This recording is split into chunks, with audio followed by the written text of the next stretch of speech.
आप सभी का स्वागत है मेरे चैनल पर। आज की इस वीडियो में मैंने आपको बताया है कि शरद पूर्णिमा के दिन करें ये काम, बिगड़े हुए काम बन जाएंगे। तो बिना देरी के हम वीडियो को शुरू करते हैं। इस वीडियो को प्लीज़ लाइक कर देना, चैनल पर नए हो तो चैनल को सब्सक्राइब कर देना।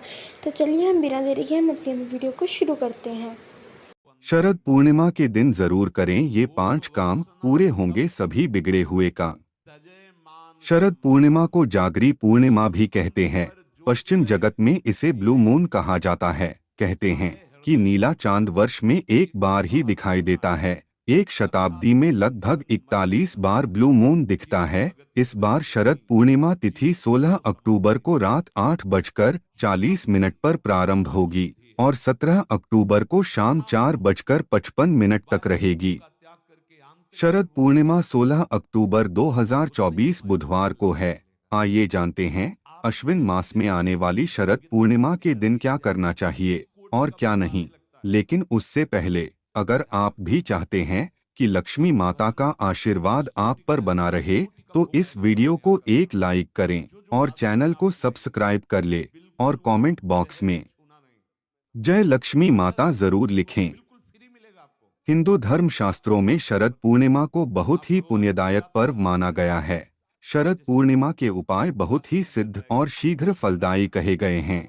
हम सभी जीवन भर धन लक्ष्मी के पीछे भागते हैं, सुख समृद्धि और ऐश्वर्य की चाह रखते हैं। इसके लिए अपने परिश्रम के साथ नित्य पूजा अर्चना, दान पुण्य, व्रत इत्यादि भी करते हैं कि माँ लक्ष्मी की कृपा अवश्य ही बनी रहे। और शरद पूर्णिमा तो वह तिथि है जिस दिन माँ लक्ष्मी का अवतरण हुआ था। इस दिन माँ लक्ष्मी की पूजा आराधना, उनको प्रसन्न करने के लिए किए गए उपायों का अत्यंत श्रेष्ठ फल मिलता है। शास्त्रों में कई ऐसे शरद पूर्णिमा के उपाय बताए गए हैं जिन्हें करने से घोर आर्थिक संकट भी दूर हो जाते हैं। जीवन में सुख समृद्धि और ऐश्वर्य की वर्षा होने लगती है। शरद पूर्णिमा के उपाय से जीवन में सुख समृद्धि और ऐश्वर्य की कोई भी कमी नहीं रहती है। आइए जानते हैं कि शरद पूर्णिमा पर क्या करना चाहिए।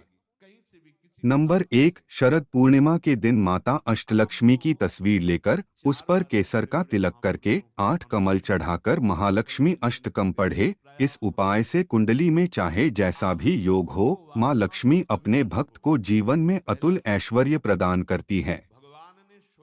नंबर 2, शरद पूर्णिमा के दिन आंवले को रात में चंद्रमा की चांदनी में रखे। मान्यता है कि इस दिन चंद्रमा की किरणों में रखे आंवले में औषधीय शक्ति आ जाती है, जो स्वास्थ्य के लिए अत्यंत लाभदायक है। नंबर 3, शरद पूर्णिमा के दिन माँ लक्ष्मी अवतरित हुई थी। इस दिन लक्ष्मी सहस्त्रनाम, सिद्धि लक्ष्मी कवच, श्री सूक्त, लक्ष्मी सूक्त, महालक्ष्मी कवच, कनक धारा के पाठ में जो भी कर सके उसे अधिक से अधिक अवश्य ही करें। इससे आने वाली पीढ़ियों पर भी माँ लक्ष्मी की कृपा बनी रहती है। नंबर 4, इस दिन तांबे के बर्तन में देशी घी भरकर किसी ब्राह्मण को दान करने और साथ में दक्षिणा भी देने से बहुत पुण्य की प्राप्ति होती है और धन लाभ की प्रबल संभावना बनती है। इस दिन ब्राह्मण को खीर, कपड़े आदि का दान भी करना बहुत शुभ रहता है।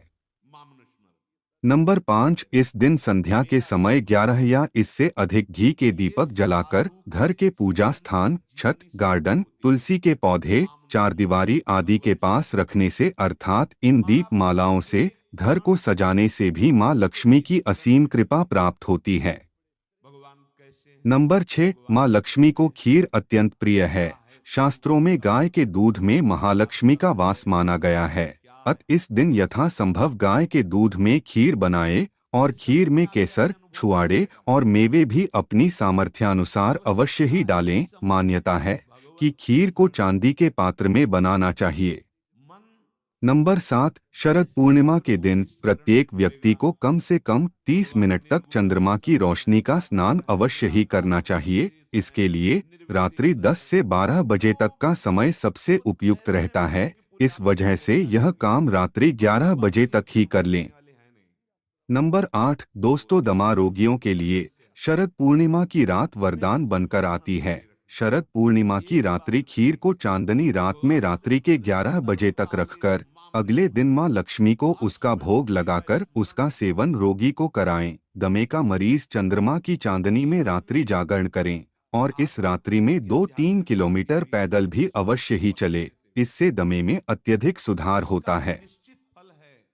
नंबर 9 शोध से पता चला है कि शरद पूर्णिमा के दिन औषधियों की स्पंदन क्षमता बहुत अधिक होती है। लंकापति रावण शरद पूर्णिमा की रात चंद्रमा की किरणों को दर्पण के माध्यम से अपनी नाभि पर ग्रहण करता था। इससे उसे यौवन शक्ति की प्राप्त होती थी।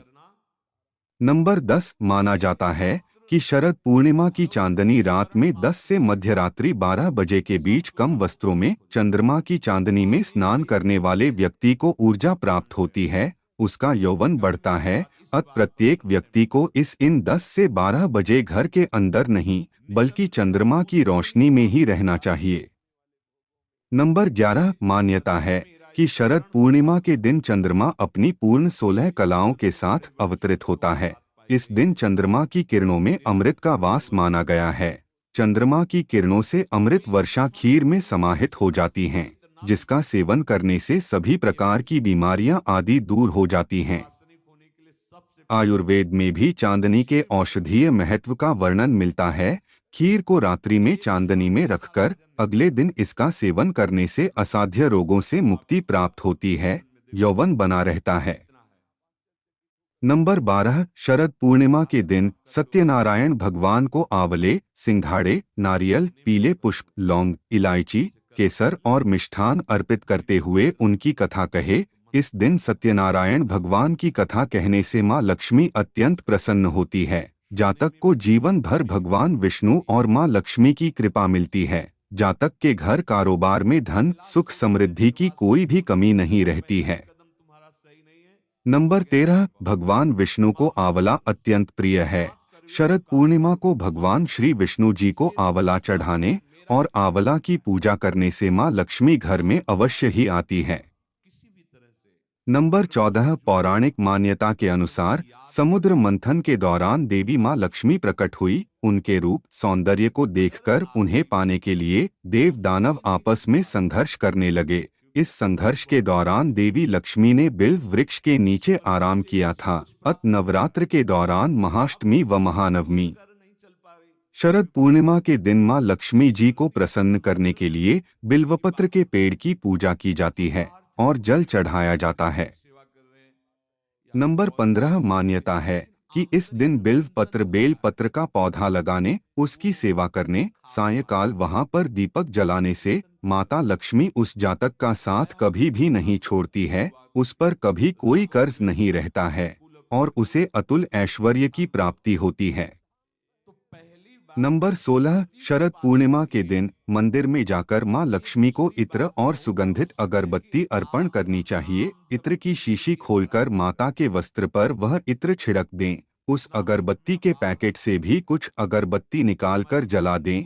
फिर धन, सुख, समृद्धि और ऐश्वर्य की देवी मां लक्ष्मी से अपने घर में स्थायी रूप से निवास करने की प्रार्थना करें। इससे मां अपने भक्त के सभी संकट दूर करती है।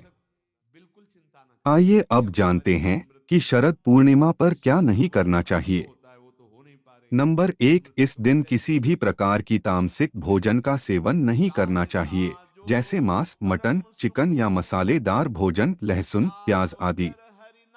नंबर 2 शराब इस दिन किसी भी हालत में आप शराब ना पिए, क्योंकि इस दिन शराब का दिमाग पर बहुत गहरा असर होता है। इससे शरीर पर ही नहीं, आपके भविष्य पर भी दुष्परिणाम हो सकते हैं। नंबर 3 क्रोध इस दिन क्रोध नहीं करना चाहिए। वैज्ञानिकों के अनुसार इस दिन चंद्रमा का प्रभाव काफी तेज होता है। इन कारणों से शरीर के अंदर रक्त में न्यूरॉन सेल्स क्रियाशील हो जाते हैं और ऐसी स्थिति में इंसान ज्यादा उत्तेजित या भावुक रहता है। एक बार नहीं, प्रत्येक पूर्णिमा को ऐसा होता रहता है, तो व्यक्ति का भविष्य भी उसी अनुसार बनता और बिगड़ता रहता है। नंबर 4 भावना जिन्हें मंदाग्नि रोग होता है या जिनके पेट में चय उपचय की क्रिया शिथिल होती है, तब अक्सर सुनने में आता है कि ऐसे व्यक्ति भोजन करने के बाद नशा जैसा महसूस करते हैं और नशे में न्यूरॉन सेल्स शिथिल हो जाते हैं, जिससे दिमाग का नियंत्रण शरीर पर कम, भावनाओं पर ज्यादा केंद्रित हो जाता है। अत भावनाओं में बहे नहीं, खुद पर नियंत्रण रखकर व्रत करें। नंबर 5, स्वच्छ जल। चांद का धरती के जल से संबंध है। जब पूर्णिमा आती है तो समुद्र में ज्वार भाटा उत्पन्न होता है, क्योंकि चंद्रमा समुद्र के जल को ऊपर की ओर खींचता है। मानव के शरीर में भी लगभग 85% जल रहता है। पूर्णिमा के दिन इस जल की गति और गुण बदल जाते हैं। अतः इस दिन जल की मात्रा और उसकी स्वच्छता पर विशेष ध्यान दें। नंबर 6, अन्य सावधानियां। इस दिन पूर्ण रूप से जल और फल ग्रहण करके उपवास रखें। यदि इस दिन उपवास नहीं रख रहे हैं तो इस दिन सात्विक आहार ही ग्रहण करें तो ज्यादा बेहतर होगा। इस दिन काले रंग का प्रयोग न करें और न ही नकारात्मक बातें सोचें। यह तमाम जानकारी जनरुचि को ध्यान में रखकर दी जा रही है। ज्योतिष और धर्म के उपाय और सलाहों को अपनी आस्था और विश्वास पर आजमाएं। वीडियो का उद्देश्य मात्र आपको बेहतर सलाह देना है। इस संदर्भ में हम किसी प्रकार का कोई दावा नहीं करते हैं। दोस्तों, वीडियो अच्छी लगी हो तो लाइक और सब्सक्राइब जरूर करें। धन्यवाद। मैं आशा करती हूँ कि आपको मेरी वीडियो अच्छी लगी होगी। तो इस वीडियो को प्लीज़ लाइक कर देना, चैनल पर नहीं तो चैनल को सब्सक्राइब कर देना। सब्सक्राइब के पास वाले बेल आइकन को प्लीज़ क्लिक कर देना ताकि मेरी न्यू वीडियो की नोटिफिकेशन सबसे पहले आप तक पहुँच पाए। और कमेंट बॉक्स में ज़रूर बताना कि आपको मेरी वीडियो कैसी लगी। Thank you everyone, thanks for watching, bye bye.